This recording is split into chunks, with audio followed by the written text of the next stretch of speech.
وأوجب لنا فيه ما أوجبت لأهل المبالغة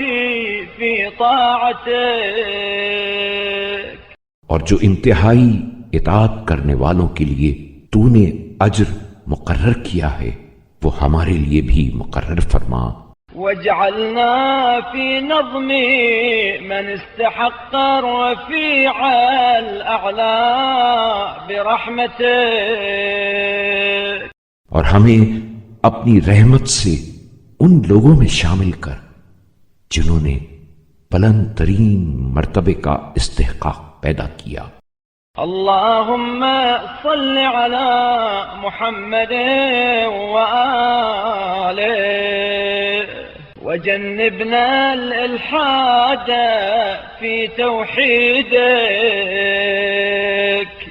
اے اللہ محمد صلی اللہ علیہ وآلہ وسلم اور ان کی آل پر رحمت نازل فرما اور ہمیں اس چیز سے بچائے رکھ کہ ہم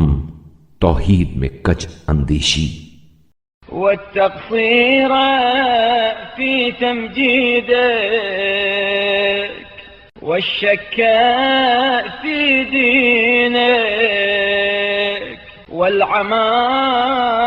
عن سبيلك، تیری تمجید و بزرگی میں کوتاہی، تیرے دین میں شک، تیرے راستے سے بے راہ روی، والإغفال لحرمتك والانخداع لعدوك الشيطان الرجيم، اور تیری حرمت سے لاپرواہی کریں